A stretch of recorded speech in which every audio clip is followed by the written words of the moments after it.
Então vamos falar um pouquinho de inquérito policial.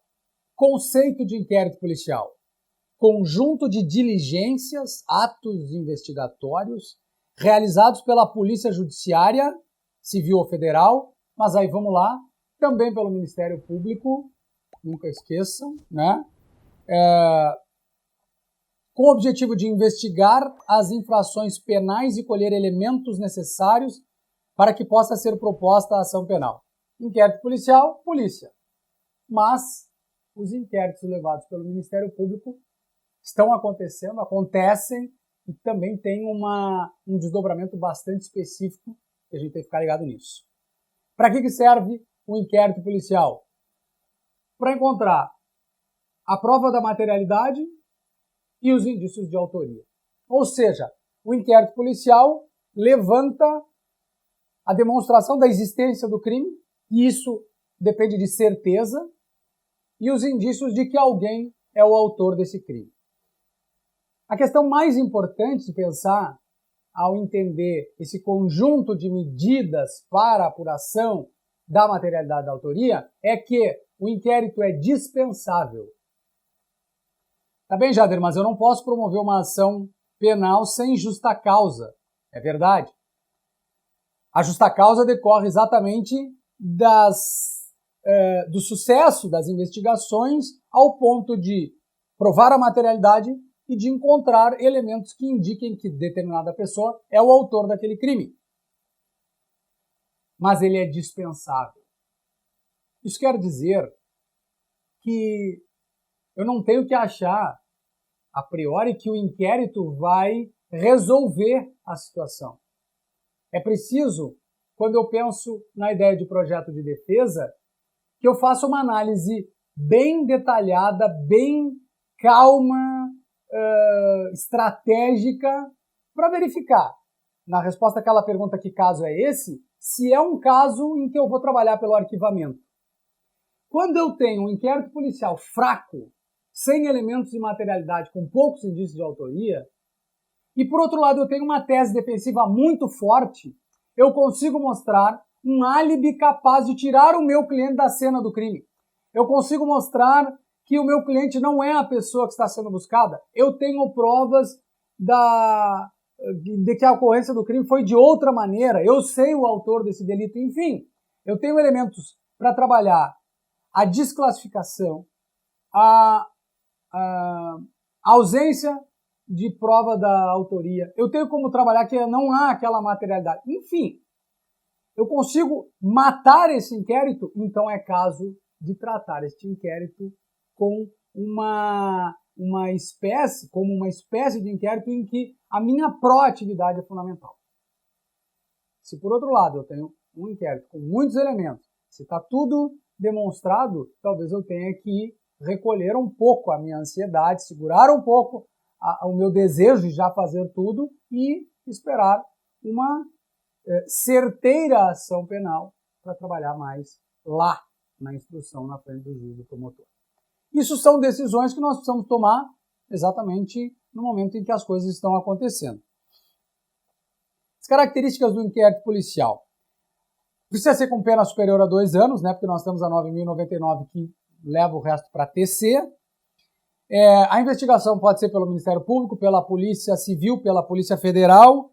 Ele tem uma característica lá no artigo 14 de ser inquisitivo. E, gente, cuidado com essa ideia de que a Constituição Federal não vale no inquérito policial. É verdade que muitas das diligências, muito do trabalho da polícia, que está lá no artigo 6º que a gente vai ver agora, muito disso independe da intimação prévia da defesa, da participação da defesa, e por isso ele é inquisitivo.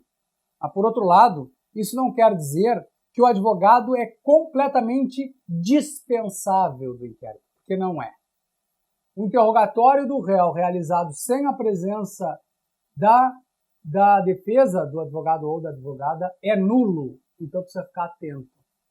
O artigo 14 está dizendo que não acontece no inquérito aquela necessidade prévia intimação das partes para acompanhamento dos atos. Beleza, é inquisitivo? Não tem problema, mas a Constituição vale. os dispositivos que estabelecem direitos do acusado, sobretudo o direito de defesa, falem no inquérito. O artigo 20 diz que o inquérito é sigiloso. E aí vem, de novo, a questão do acesso ao material que está sendo produzido. O inquérito é sigiloso, sim, mas eu tenho o direito, pela súmula 14, a ter acesso a todo o material que não esteja acobertado pelo sigilo, cuja investigação ou as diligências estejam em andamento e que já faça parte daquilo que constitui uma diligência executada, que, portanto, então deve integrar os autos. Nós já falamos disso, mandado de segurança, a reclamação, o habeas corpus são instrumentos para fazer valer esse direito. Mas, às vezes, e aqui vai a dica de alguém que já utilizou isso em alguns casos, por necessidade, às vezes a decretação do sigilo beneficia a defesa. Eu sou advogado no caso da Boate Kiss. E lá, com aquele assédio da imprensa, com aquele pré-julgamento feito por veículos de comunicação do país inteiro, eu fui ao juízo e fiz um requerimento de aplicação do artigo 20 para a decretação do sigilo no inquérito. Fui tratado como lunático por todos. Como assim decretação de sigilo num processo dessa magnitude? No entanto, as minhas razões, que foram lá apresentadas, eu as sustento até hoje. No sentido de que elementos do inquérito foram levados para entrevistas coletivas pela autoridade policial e isso atrapalhou a busca de situações que ali eram fundamentais, como no caso da apresentação de uma espuma como sendo a causadora das mortes das pessoas naquele incêndio trágico e que depois a perícia foi demonstrar que não era possível estabelecer uma relação entre a espuma e as mortes. Vejam, o meu requerimento foi um requerimento de sigilo. A mesma coisa eu fiz no caso Bernardo, que eu também tive uma atuação no inquérito e no início da fase judicial, e eu fiz o pedido de acesso aos autos e de sigilo. Por quê? Porque às 10 horas da manhã, às 4 horas da tarde, era corriqueira já a realização de entrevistas coletivas pela autoridade policial, disseminando uma série de informações acusatórias que prejudicavam muito a defesa.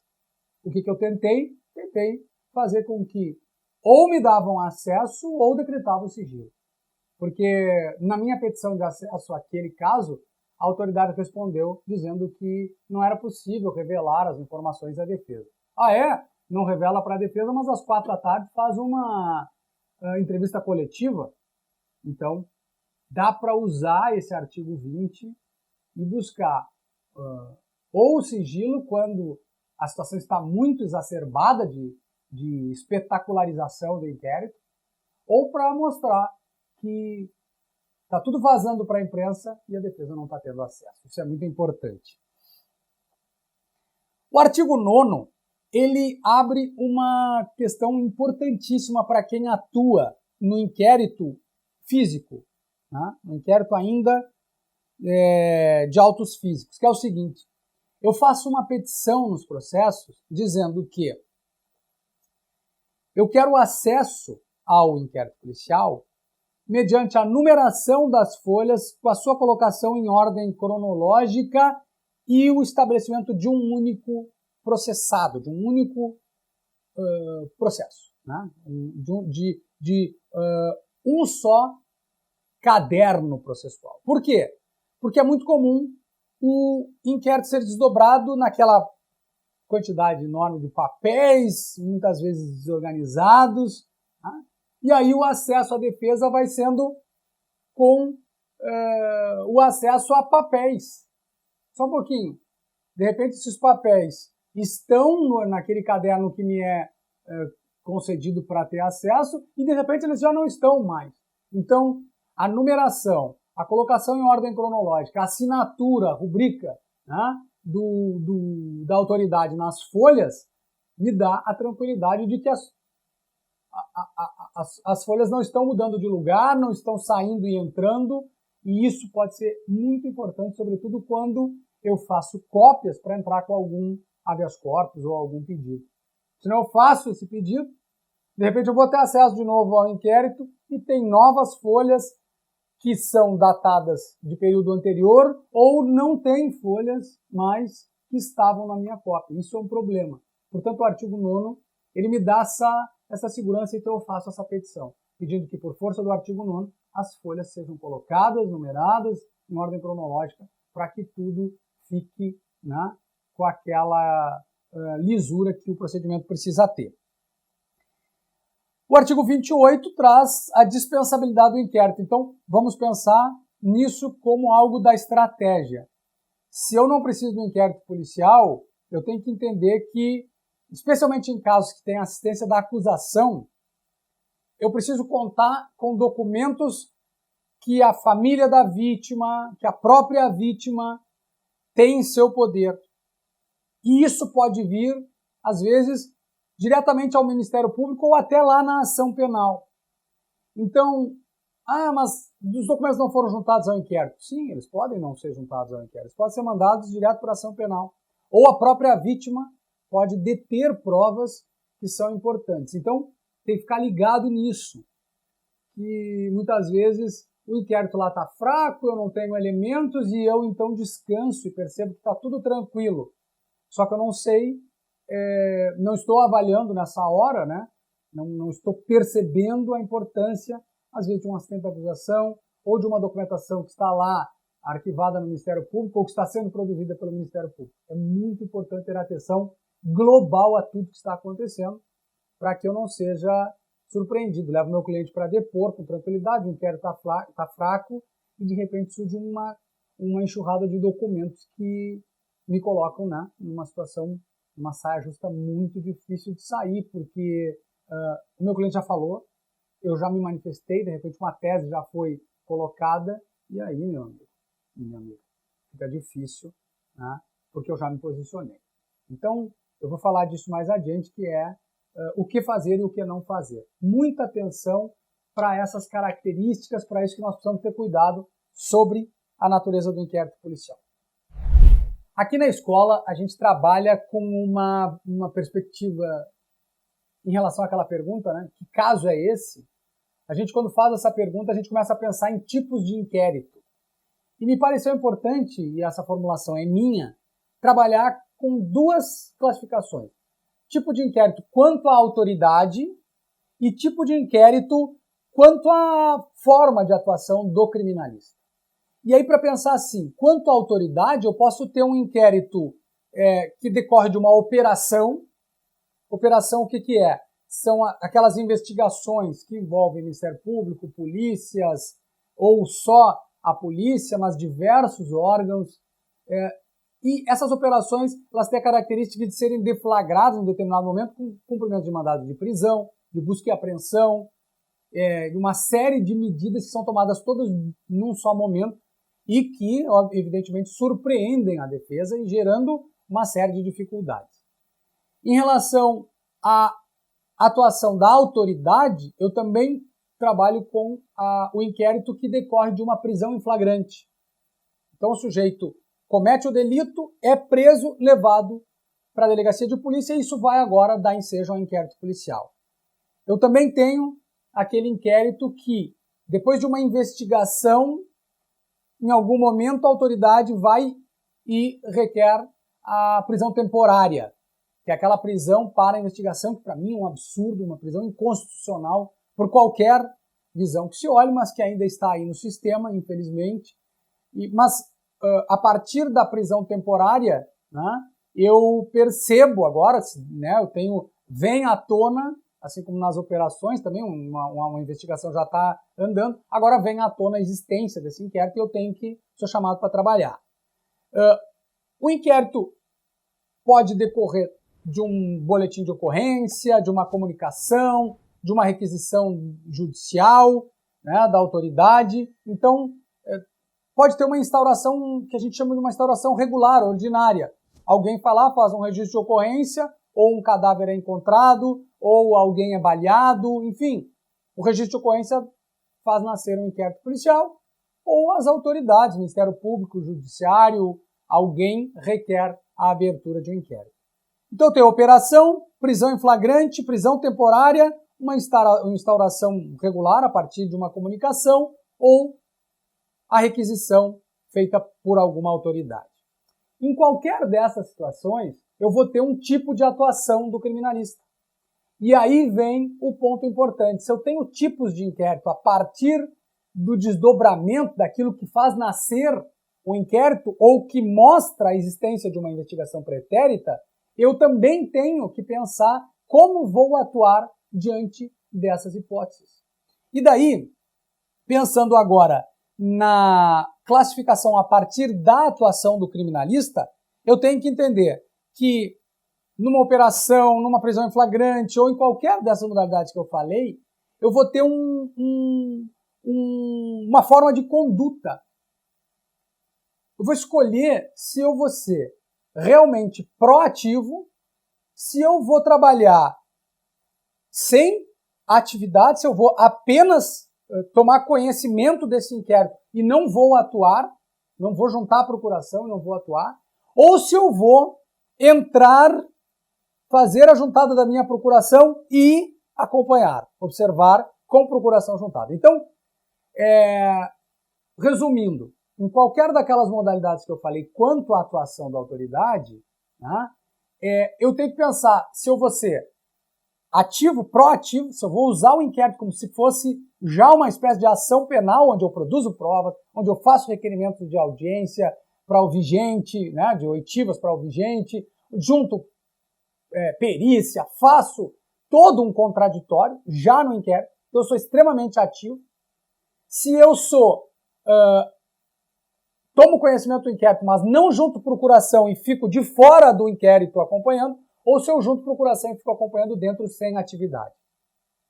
Essas três situações, elas dependem de uma análise que, evidentemente, ela é feita naquela pergunta: que caso é esse?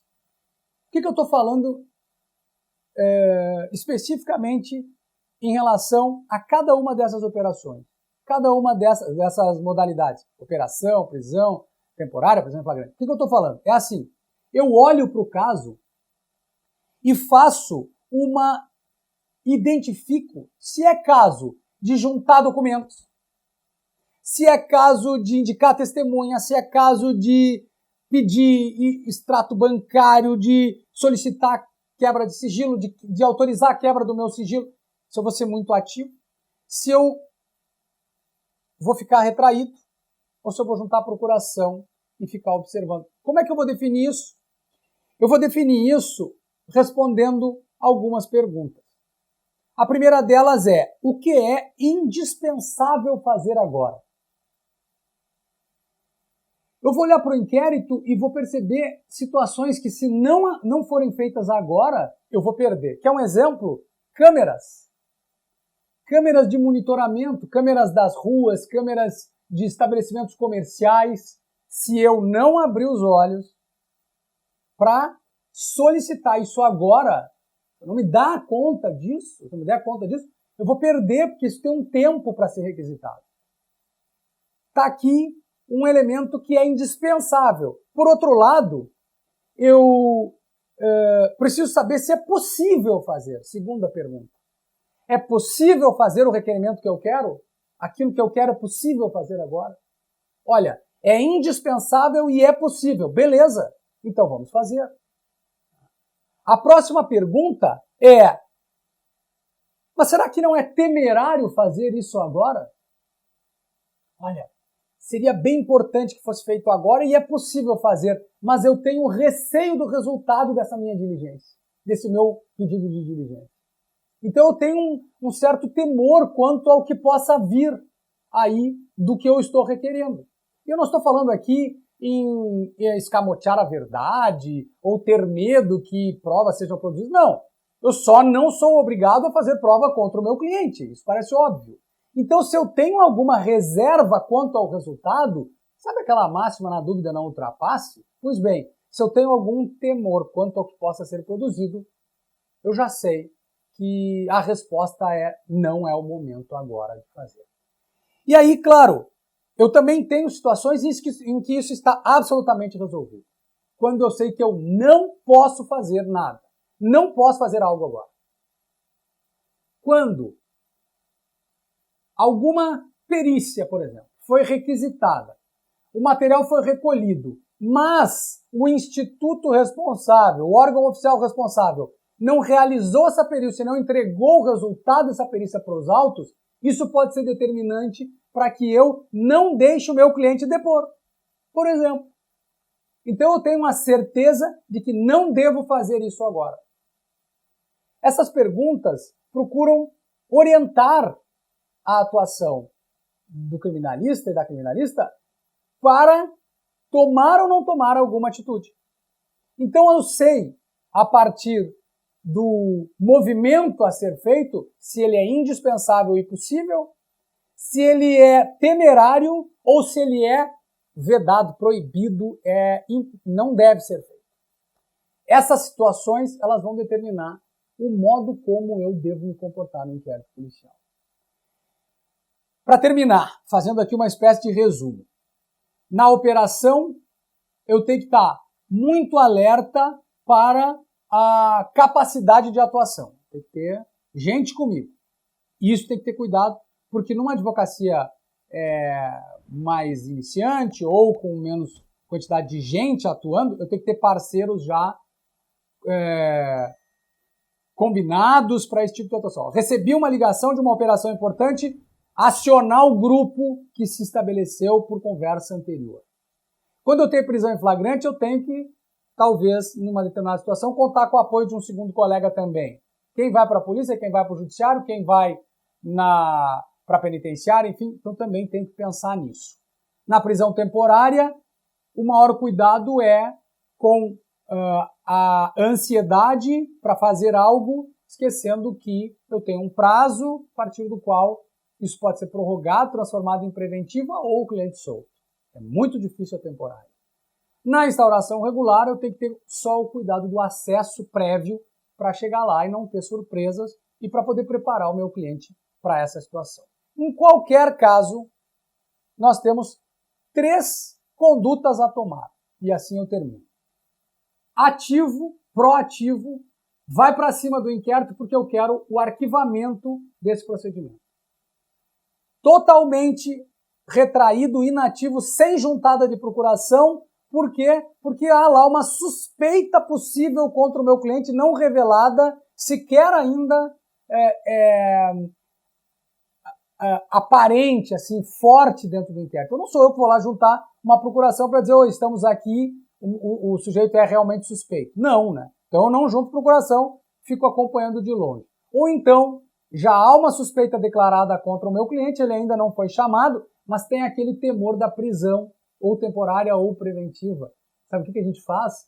Junta a procuração, junta uma série de documentos, se coloca à disposição para depor ao final das investigações e mostra que não é caso de preventiva, não é caso de tomar nenhuma medida contra o meu cliente, porque ele já se apresentou. São as 3 modalidades que fazem com que a gente, num sentido amplo, tenha o nosso projeto de defesa bem articulado, bem montado, visando sempre o próximo passo, que é o relatório ou a denúncia que vai dar ensejo a uma próxima ação penal.